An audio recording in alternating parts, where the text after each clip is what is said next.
Bueno, hermanos, me alegra mucho estar con ustedes nuevamente. Yo tuve un pastor, uno de los privilegios que tuve en mi, digamos, niñez y adolescencia y juventud, es que tuve un pastor por 15 años. O sea que oí muchos sermones de él. Por cierto que empezando, o sea, yo de muchacho todavía una vez me preguntaba, ¿qué va a pasar cuando se le acabe la Biblia? Mire qué razonamiento infantil, ¿no? La Biblia nunca se le iba a acabar, siempre había cosas que compartir.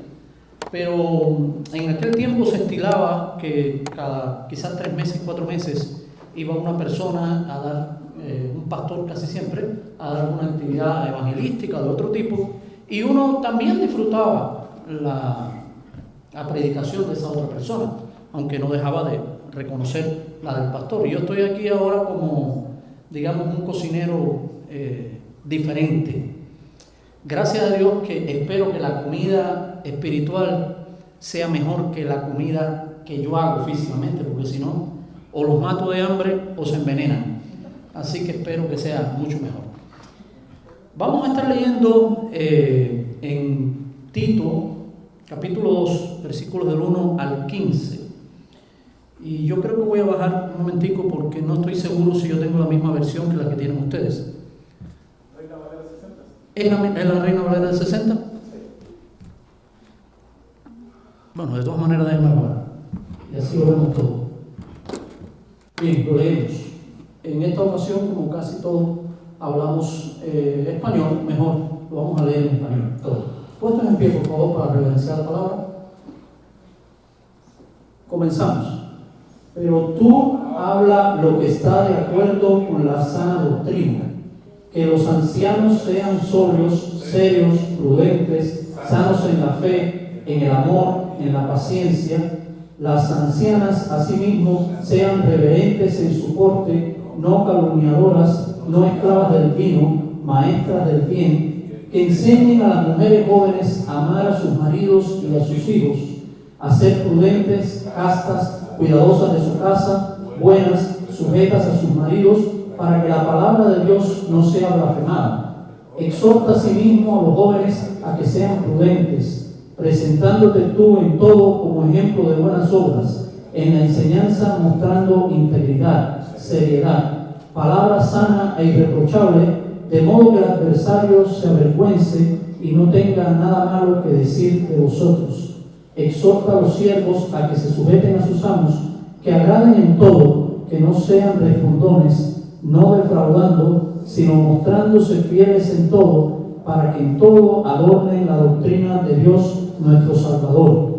Porque la gracia de Dios se ha manifestado para salvación a todos los hombres, enseñándonos que renunciando a la impiedad y a los deseos mundanos, vivamos en este siglo sobria, justa y piadosamente, aguardando la esperanza bienaventurada y la manifestación gloriosa de nuestro gran Dios y Salvador Jesucristo, quien se dio a sí mismo por nosotros para redimirnos de toda iniquidad y purificar para sí un pueblo propio, celoso de buenas obras. Esto habla y exhorta y reprende con toda autoridad.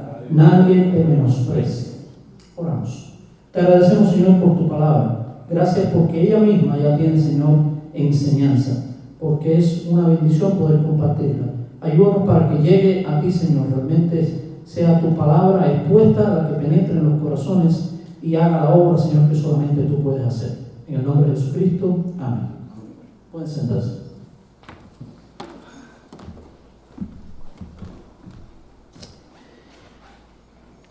Bueno, es un gran pasaje este de Tito 2, 1 al 15. Lógicamente, aquí lo que vamos a ver hoy es la punta del iceberg, no podemos escarbar todo porque, de hecho, prácticamente me voy a basar en un solo versículo, pero el título del sermón es Habla, pero habla lo que debas.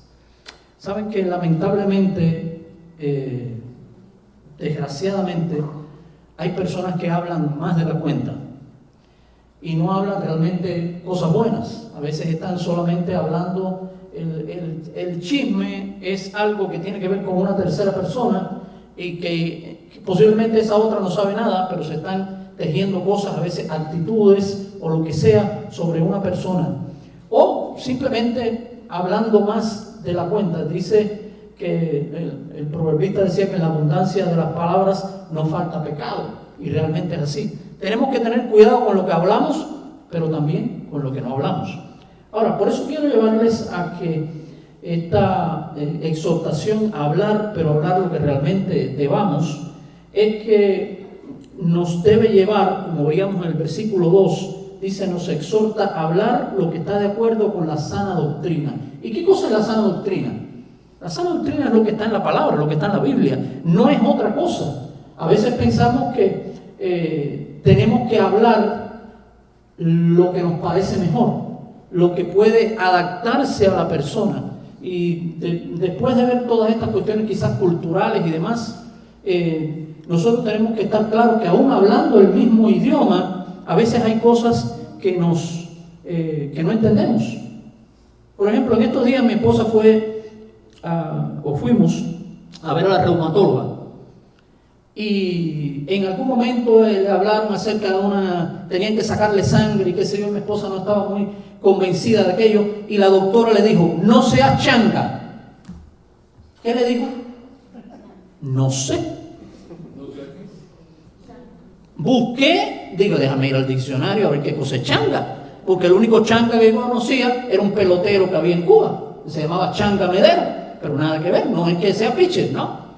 Pues resulta que changa, y cuando busqué en el diccionario me quedé más o menos igual, porque dice que es un insecto que hay en Puerto Rico. Y entonces, sacando el contexto, digo, no seas miedosa, no seas temerosa por la inyección, no sé, algo así. Y estamos supuestamente hablando el mismo idioma. Y me quedé con la changa ahí, botado, como decimos. Ahora, por eso estamos enfatizando en que uno tiene que seguir la sana doctrina. Es lo que dice la Biblia, no lo que me parezca a mí o lo que yo quiera interpretar, que son cosas bien diferentes, ¿no? Hay en la versión de la Nueva Biblia Latinoamericana, dice, pero en cuanto a ti, enseña lo que está de acuerdo con la sana doctrina. Y la Reina Valera del 1909 dice, habla lo que conviene a la sana doctrina.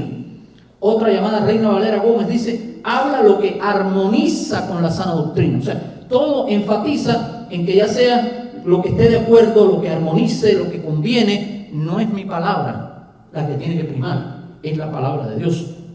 O sea, en todo esto tenemos que hablar, eso no falla. Claro, quizás para algunos nos cueste un poco más de trabajo hablar que a otros.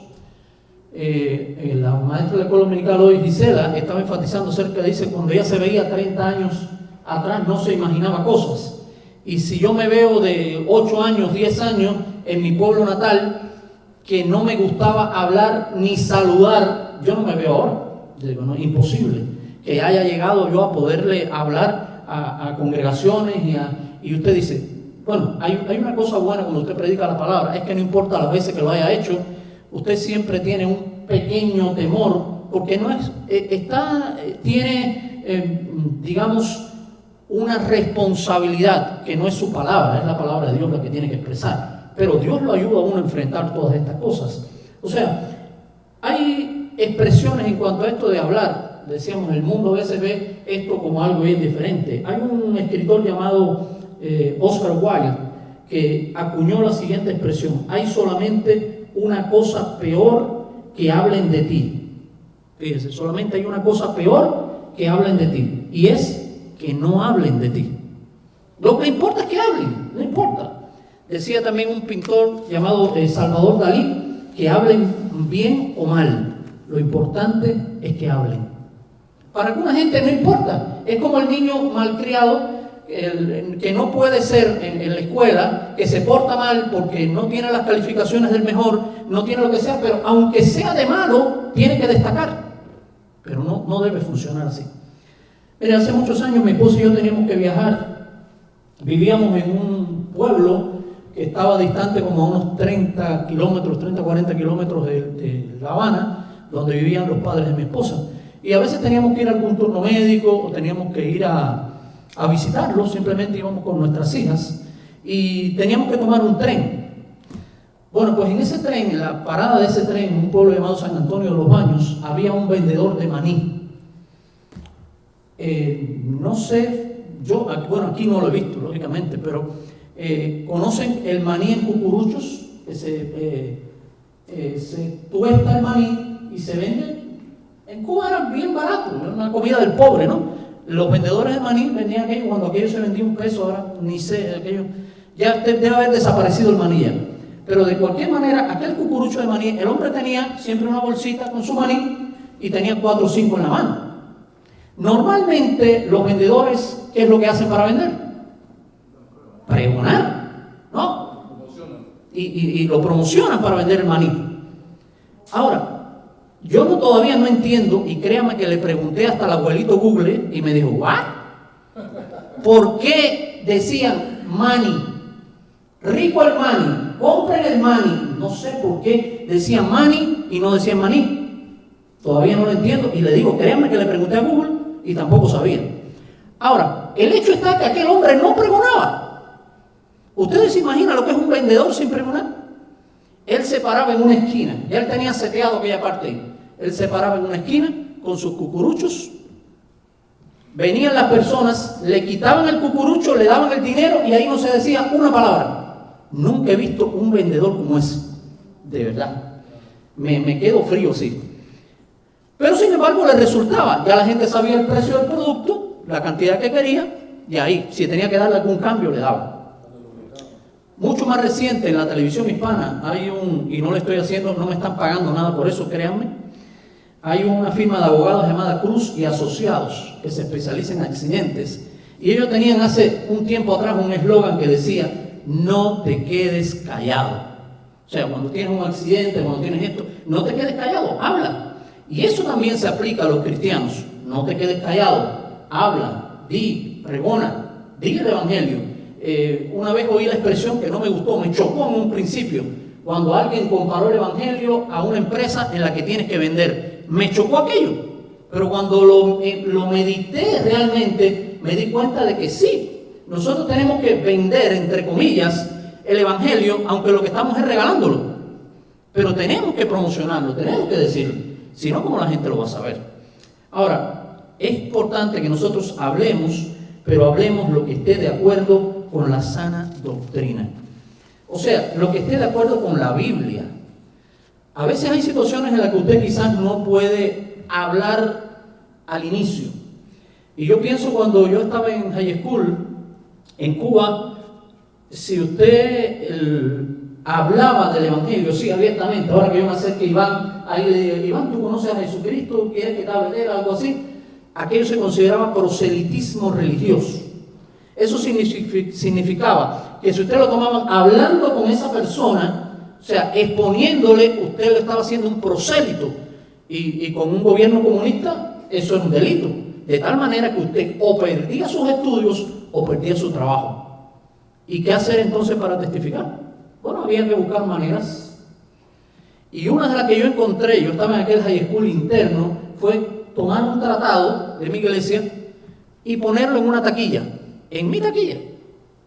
Siempre hubo un curioso que vio un papelito, miró y empezó a preguntarme. Y yo no estaba haciendo proselitismo religioso, me estaban preguntando y yo estaba respondiendo. ¿Ven la manera en que uno puede, de una manera o de otra, llegar a las personas con el evangelio?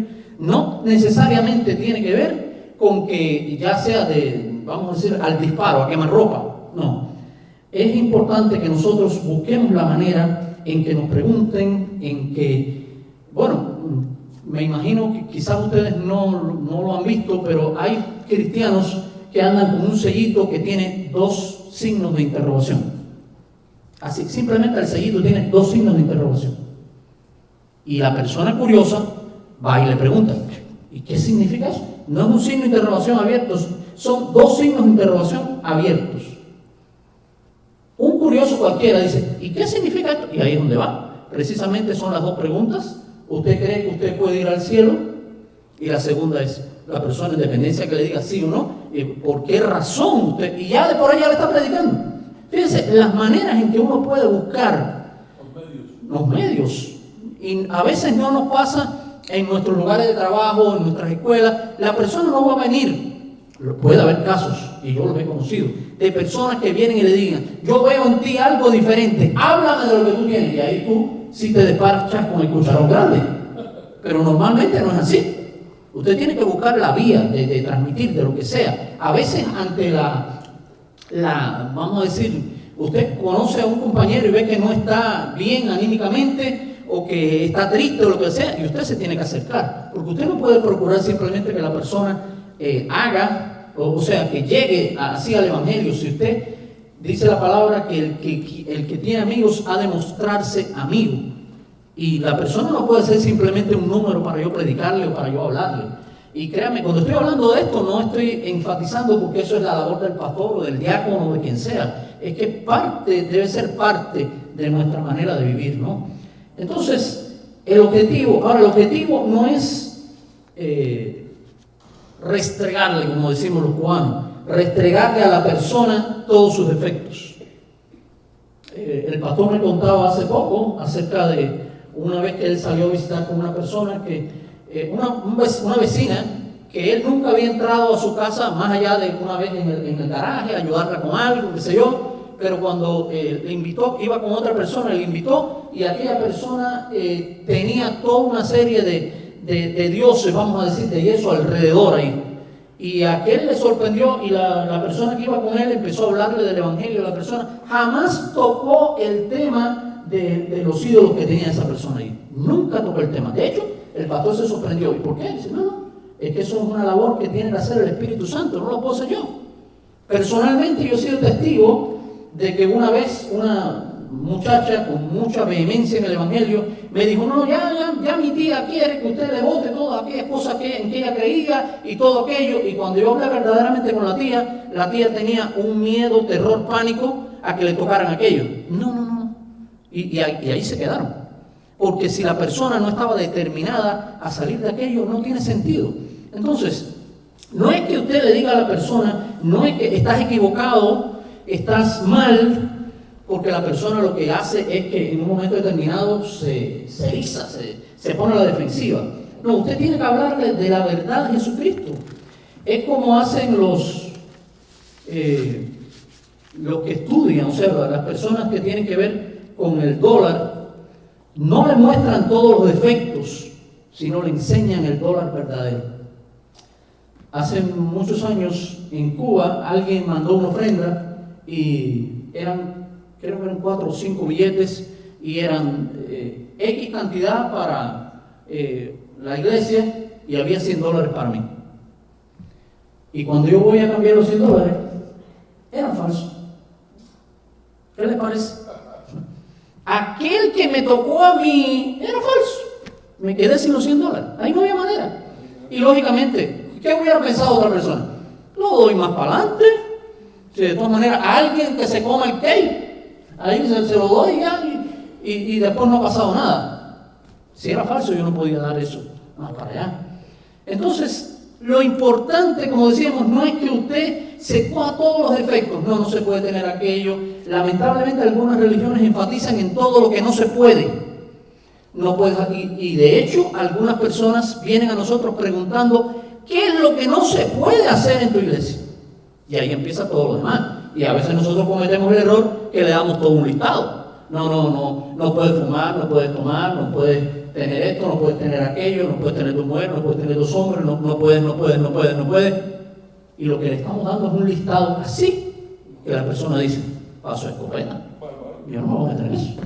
Si todos no me dejan, entre comillas, disfrutar de la vida.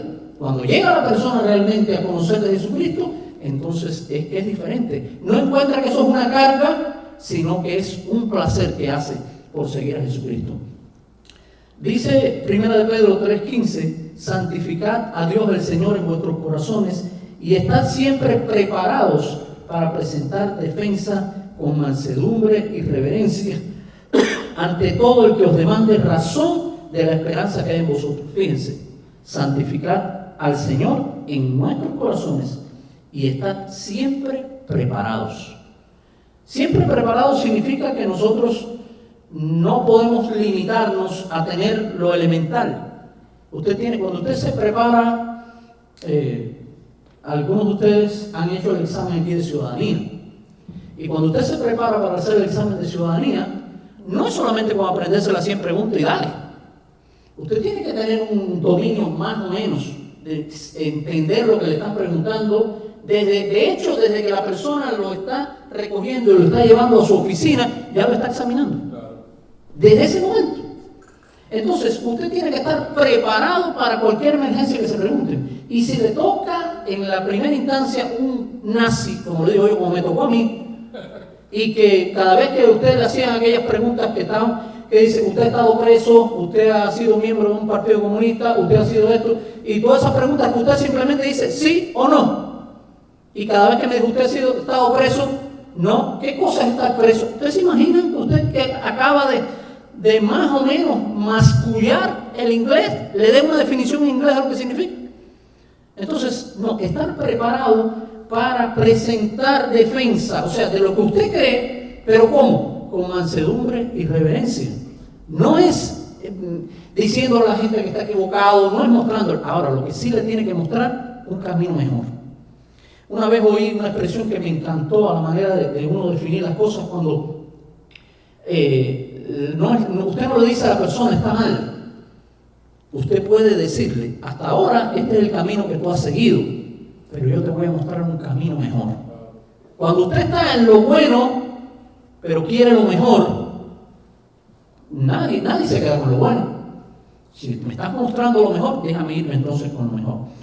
Y sabe que nosotros vivimos en un país que enarbola la libertad de expresión como un gran logro, como algo importante. De hecho, hay personas que han tenido la mayor, o sea, una buena parte, yo no me atrevo a dar cifras, pero una buena parte de los que vivimos en este país, si no se han vacunado, están buscando vacunarse. Y hay quienes, en uso de su libertad, no se quieren vacunar. ¿Y ok? No te vacunas. Aún sabiendo que puede ser contra tu propio mal, la gente no lo hace. Pero mire, esa libertad de expresión o de derecho es un gran logro y nosotros tenemos que aprovechar ese derecho, porque nadie nos puede impedir que nosotros digamos lo que, como decía los apóstoles cuando lo llevaron allí ante las autoridades, no podemos dejar de decir lo que hemos visto y oído.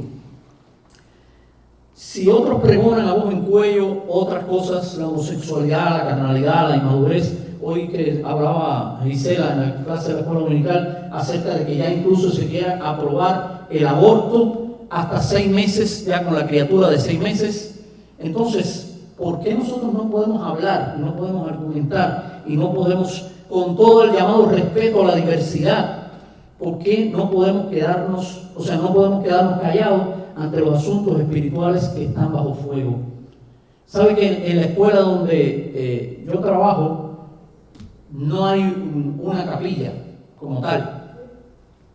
Hay otras escuelas, es una escuela pública, pero saben que una vez entré a un lugar pequeño, cerrado, no era un aula, y cuando pregunté, ¿y aquí? ¿Y esto qué cosa es? Dice, este es el lugar donde vienen los musulmanes a orar. Yo me quedé frío. Digo, no hay una capilla, no hay un lugar para personas cristianas, y sin embargo hay un pequeño lugar donde para los musulmanes, para que hagan su lugar de adoración. A veces la gente que no tiene la creencia en el Dios verdadero como queremos nosotros, nos dan tremendas lecciones. Yo no puedo decir si eso está autorizado plenamente por la escuela o no, pero de que el lugar existía, estaba ahí.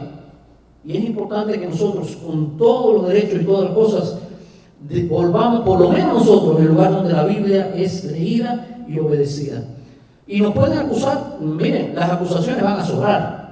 Cuando nosotros enfatizamos en que la homosexualidad es pecado, nos van a decir homofóbicos, nos van a decir que somos radicales, nos van a decir que somos fundamentalistas, como si eso fuera un pecado. O sea, siempre nos van a acusar, pero es importante que nosotros mostremos nuestro desacuerdo.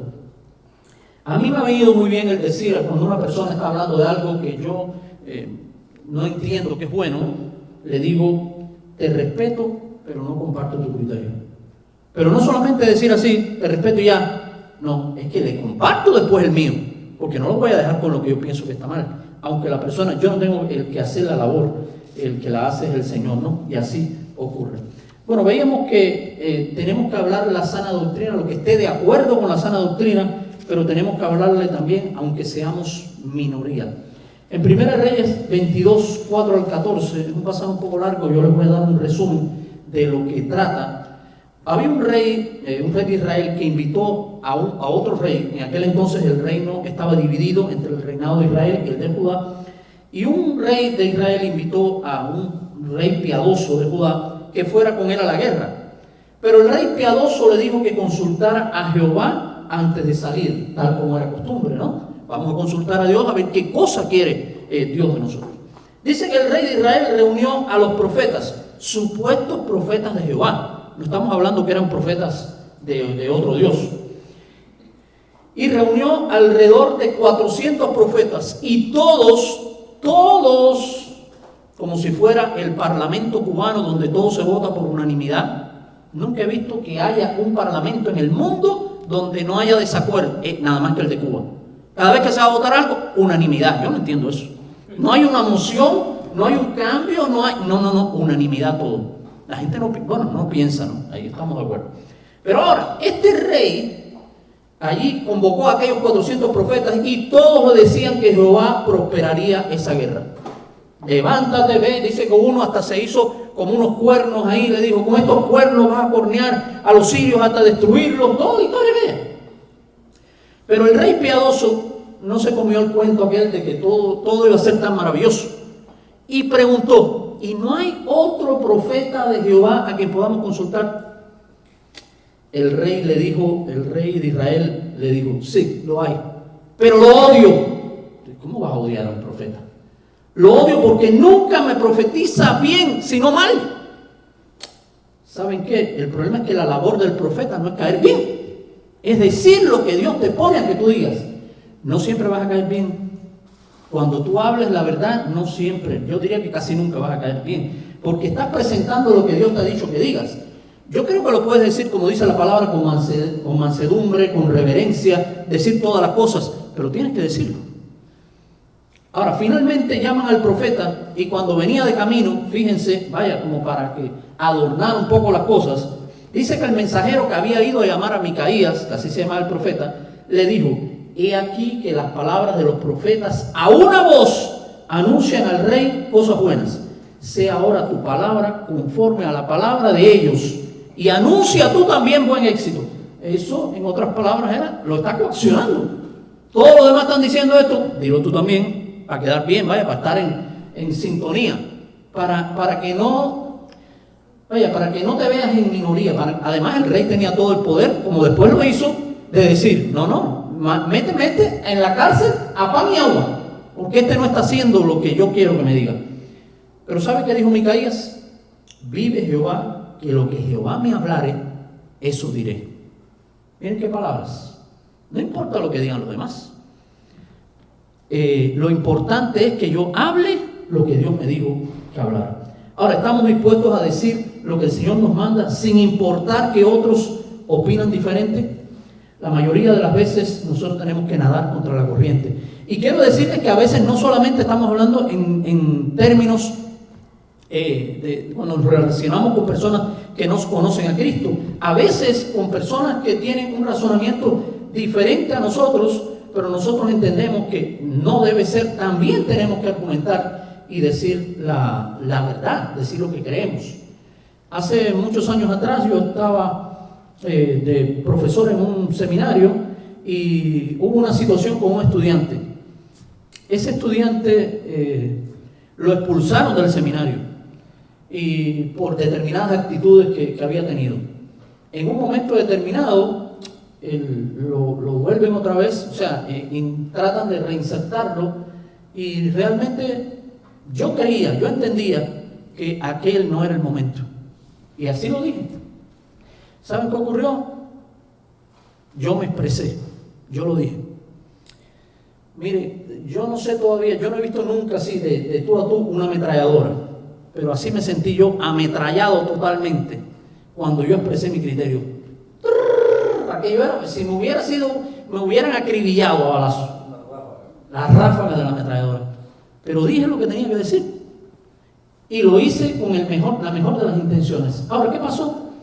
Lamentablemente, no se entendió mi criterio.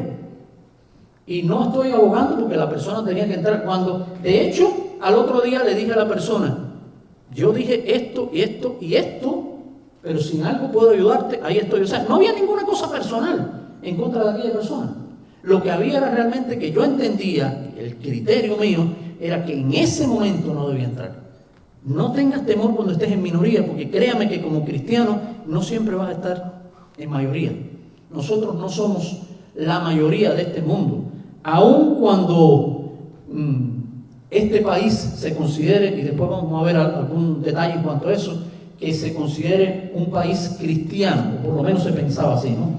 Nosotros tenemos que estar dispuestos a decir lo que el Señor nos mande, sin importar que otros opinen diferente.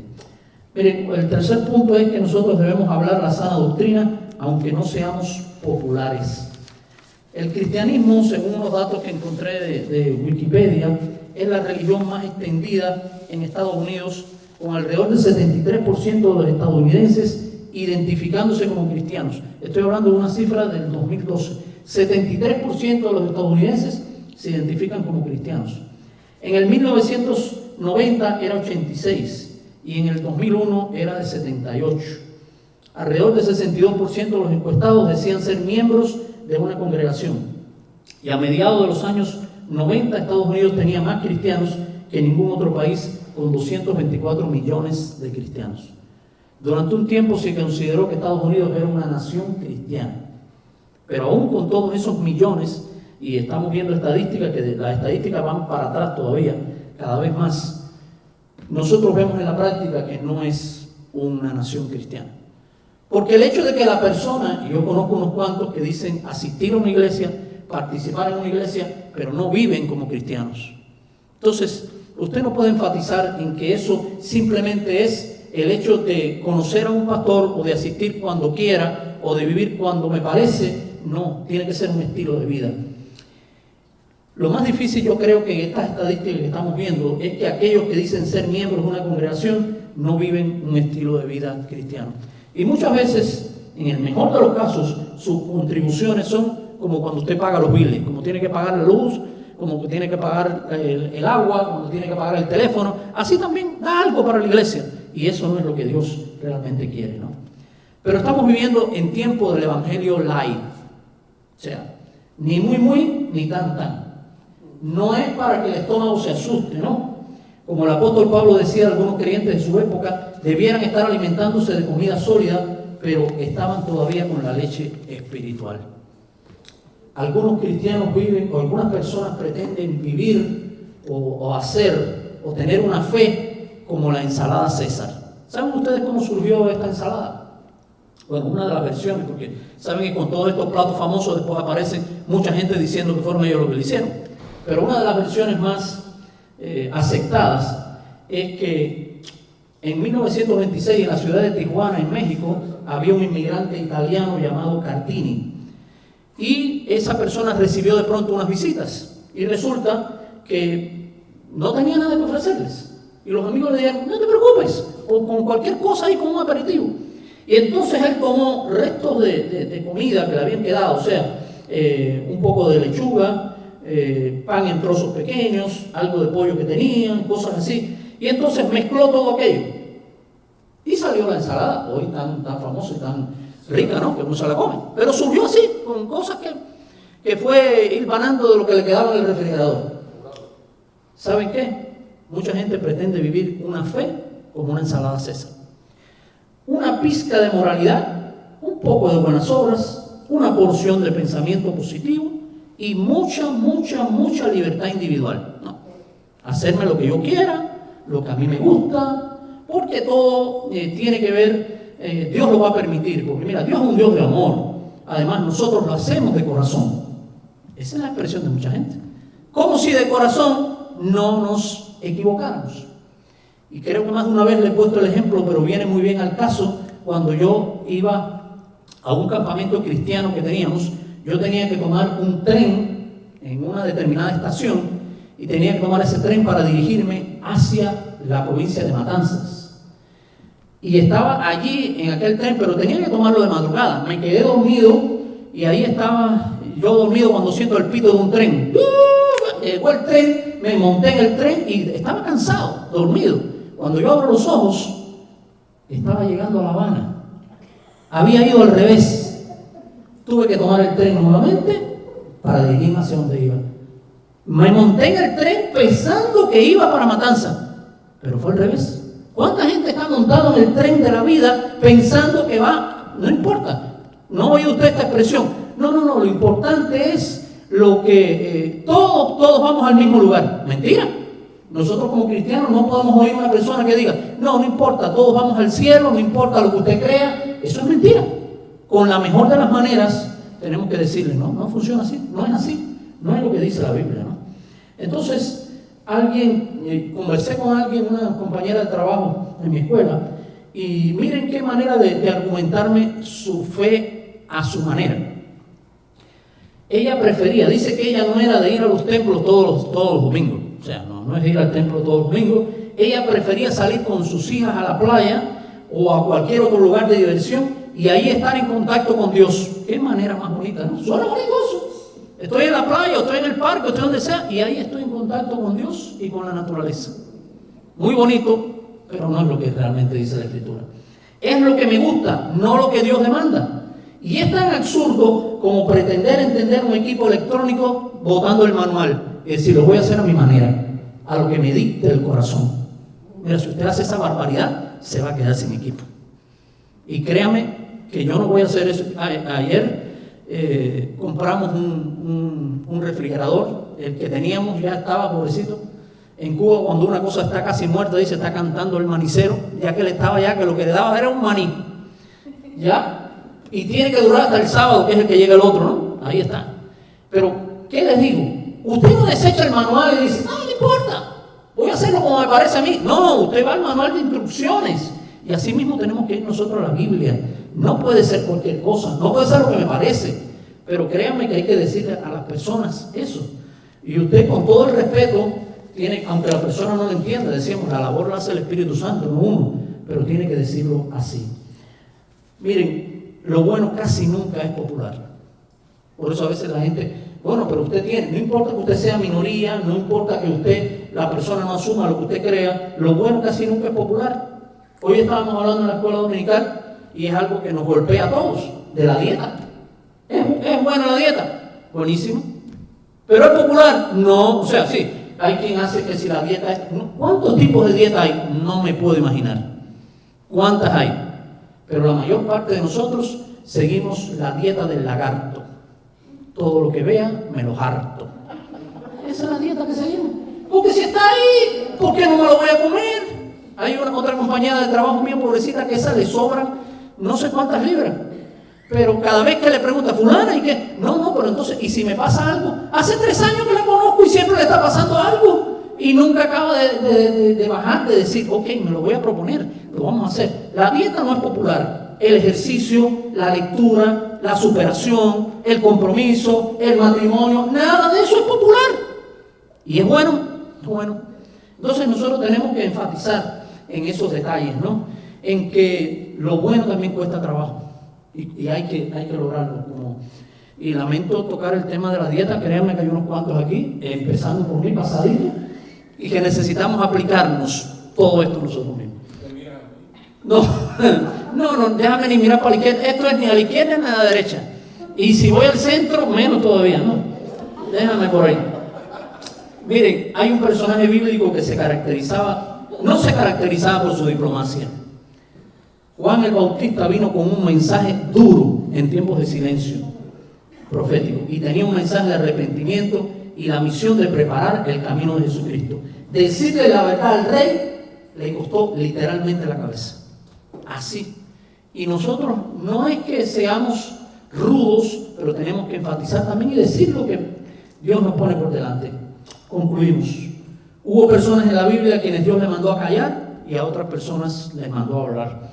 Tenemos que reconocer, tal como dice Eclesiastés, cuando es tiempo de hablar y tiempo de callar. Pero en cuanto a la fe, se nos exhorta en 2 Timoteo 4:2, en la versión de la Biblia de las Américas, predica la palabra, insiste a tiempo y fuera de tiempo, redarguye, reprende, exhorta con mucha paciencia e instrucción. Fíjense, insiste a tiempo y fuera de tiempo. Nosotros tenemos la verdad, no nos gustaría compartirla o no debiéramos compartirla con otras personas. Una vez puse el ejemplo de una vez que T-Mobile estaba dando como promoción una línea gratis. Yo me enteré por boca de otra persona y yo fui y asumí esa línea y qué bueno. Pero cada vez que yo veía un compañero de trabajo, alguien que conocía, le preguntaba, ¿tú tienes T-Mobile? ¿Tú tienes? Hasta que duró la promoción. ¿Y cómo nosotros nos vamos a hacer eso con una línea que hoy la tenemos y mañana no la tenemos? ¿Qué no podemos hacer mejor realmente con lo que Dios nos ha puesto por delante, que es el verdadero evangelio? Además, que es con un fin eterno, no es con otra cosa, ¿no? Entonces, recuerda que a excepción de algunos pocos pasajes muy directos, que son para pastores, para diáconos, para personas muy específicas, el mensaje de la Escritura es para aplicación de todo aquel que cree. Hay muchas versiones de la Biblia. De hecho, yo ahora, preparando este sermón, me entero que había una Reina Valera Gómez. Yo no sabía de esa versión. ¿Cuántas hay? Muchísimas. En español, en inglés, en muchos idiomas. Pero el problema no son las versiones que usted sepa. Las versiones están hechas para mostrarnos una mejor manera quizás de entender la palabra, pero siempre son de aplicación para todo aquel que cree. No hay personas que dicen, bueno, pero eso es que lo tiene que hacer fulano porque él es diácono, o al otro porque es pastor, o aquel porque no. Tenemos que seguir la palabra quien quiera que seamos y aprovechar las oportunidades de testificar. Créanme que las oportunidades se nos presentan más a menudo de lo que creemos. En estos días, el martes, para ser más específico, yo tuve que ir al, no sé ni cómo se llama aquello, de Gwinnett, o sea, donde está el tribunal y todo lo demás. La corte, específicamente. Sí, porque había ido a la de Snellville y yo pensaba que era la de Snellville donde tenía que ir, no tuve que ir a la de Gwinnett, específicamente a la corte. La cuestión es que tenía que hacerme con un distintivo, un bacha creo que le llaman, ¿no? Algo así. De un trabajo que tengo en la biblioteca. Y allí, bueno, pues pasan una seguridad que yo dije, yo no he viajado hace 2 años a Cuba y me parece que estoy en el aeropuerto. Tenía que quitar todas las cosas y darle y pasar la seguridad y todo aquello. Y ok, pero cuando llego allí me encuentro a un señor haitiano que estaba igual que yo, esperando por lo mismo. Estábamos los dos allí, en lo que estábamos esperando, empezamos a conversar. Pero sabe que como el enemigo nos lleva, qué fácil es ponernos a hablar del tiempo, de los idiomas, porque me di cuenta de pronto que aquel hombre hablaba español, inglés y francés. Y yo soy fanático de los idiomas, aunque nada más que hablo el español un poquito, bueno, bastante del cubano, es lo que hablo, más nada, y algo en inglés, que creo que los gringos me entienden. Y cuando veo a una persona que hablaba conmigo en español, que su lengua era el francés y aparte de eso hablaba inglés, yo no tuve por menos que decirle, oígame, lo admiro, pero junto con la admiración, después que hablamos de los idiomas y que hablamos de todo, tenía que hablar de Jesucristo. Y las oportunidades se nos presentan y quizás ese hombre yo no lo vea más, pero a veces nosotros tenemos que, qué temor, qué miedo puedo tener con una persona que hoy lo vi, no sé si lo vea luego más adelante. Pero qué importante es que uno aproveche las oportunidades como la aprovechamos para otras cosas. ¿Por qué no aprovecharlo para decirle a la persona quién es Jesucristo y lo que hace por él, ¿no? Entonces aprovechemos las oportunidades siempre. Y se presenta, como decíamos, muy a menudo, o más a menudo de lo que creemos. Así que debemos hablar lo que está de acuerdo con la sana doctrina, o sea, lo que está respaldado por la Biblia, hablar aunque seamos minoría y hablar aunque no seamos populares. Es importante. Ahí lo dice la Biblia. Habla. Hay momentos en que tienes que hablar, hay momentos en que tienes que callar. Pero qué importante es que pueda decir, bueno, Señor, en el momento que tú me diste, hice tu obra. No importa si me vieron o no me vieron. Porque otra cosa es que usted esté simplemente para que lo vean. El otro día el pastor me recordaba una compañera de trabajo que yo tenía que le ponía el ejemplo de que ella nada más que trabajaba como la estaban viendo, ¿no? Y ahí cuando usted estaba en el área allí y todo limpio, pero era cuando estaban los jefes pasando por allí. Y de otra manera sí, podía que estaba trabajando, pero vamos a decir, la manera elegante era cuando ella estaba haciendo allí lo que otras personas la vieran, Nosotros no podemos trabajar por el Señor de esa manera. Simplemente, Señor, estamos diciendo, no importa. Es igual que cuando hacemos una obra buena, no tenemos por qué pregonarla. La semana pasada fui testigo acerca de una acción de una persona que me dio mucha enseñanza. Él notó que había una necesidad en una persona y sin que nadie se enterara, tomó un dinero y se lo dio. Y le dijo, esto es entre ustedes, esto es entre usted y yo, no entre más nadie. No lo pregones, no. Porque qué diferente hubiera sido si la persona hubiera tomado aquel dinero y darte, oye, ven acá, mira, aquí te doy esto para... Entonces lo que estaba dándose era poco platillo. Lo importante es que vio la necesidad de la persona y la cubrió. Y así es como nosotros tenemos que hacer con lo que tenemos por delante, con la escritura, con que las personas cuando nos vean a nosotros no digan, aquí llegó el que todo lo critica, aquí llegó el supercristiano, aquí llegó el santurrón, aquí llegó... No, somos tal como son los demás, pero con una diferencia. Tenemos un Cristo, tenemos una fe diferente. ¿Qué es lo que tiene que ver la otra persona? Que Dios nos bendiga y nos ayude a hacer así. Muchas gracias, hermano. Bonito mensaje. Entonces, damos por concluido el mensaje y el servicio de hoy. Vamos a orar para despedirnos. Oremos. Amado Padre, Señor, una vez más ante ti, agradecido de corazón, Señor. Señor, permite que esas palabras queden en nuestros corazones, Señor, y las podamos poner en práctica, Señor. Que nosotros podamos moldear nuestras vidas, Señor, de acuerdo a como tú quieres que las moldeemos, Padre. Gracias por tu enseñanza, gracias por tu palabra, gracias por habernos quitado ese velo de nuestras vistas y poder ver, Señor, lo que tú quieres que hagamos. Gracias, Señor, por lo bueno que tú eres. Bendice nuestro camino para donde sea que vayamos en este momento, Señor, y mantente con nosotros en el resto de nuestros días. Señor, que nuestras relaciones, nuestras familias, Señor, sean siempre centradas en ti, Padre. Gracias por lo bueno que tú eres, Señor. En el nombre de Dios Jesucristo. Amén. Amén.